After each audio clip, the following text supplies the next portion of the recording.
Le faux moine ne connaissait pas le latin, ce qui lui a valu d'être arrêté.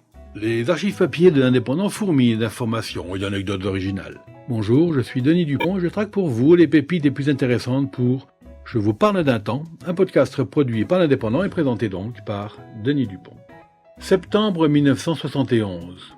L'habit faisant de moins en moins le moine, le curé de la Chapelle-la-Reine, en Seine-et-Marne, ne s'étonna pas lorsqu'un homme d'une cinquantaine d'années, vêtu d'un pantalon gris, d'un blouson bleu marine et portant un béret avec une petite croix, se présenta à lui en se disant père franciscain.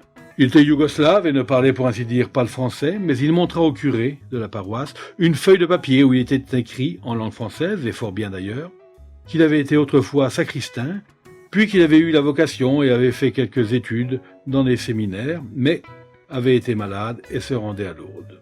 Le soi-disant père franciscain demandait quelques subsides pour l'aider dans son voyage. Comme la conversation était difficile car le curé de la chapelle ne savait pas le serbo-croate, il eut l'idée de parler au soi-disant ecclésiastique en latin.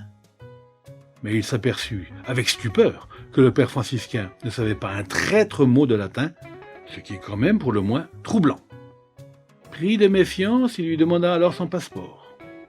À ce mot, le père franciscain s'enfuit et il courrait encore si les gendarmes de la localité ne l'avaient pas arrêté un peu plus tard en train de faire de l'autostop. Ils trouvèrent dans ses poches pas mal de pièces, de monnaie, surtout des piécettes belges, hollandaises, anglaises et françaises car, pour se rendre à Lourdes, le faux moine yougoslave avait fait un périple compliqué mais fructueux à travers l'Europe. Il était entré en France clandestinement car il faisait l'objet d'un arrêté d'expulsion depuis 1964. Il n'était bien entendu pas franciscain, mais authentiquement yougoslave.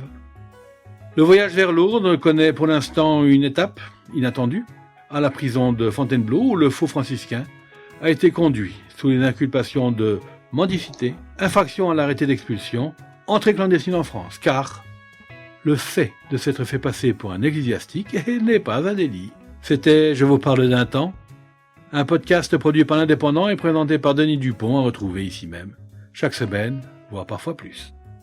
Retrouvez cette émission et toutes nos productions sur Radio Indep et en podcast sur l'indépendant.fr, nos réseaux sociaux et votre plateforme de streaming favorite.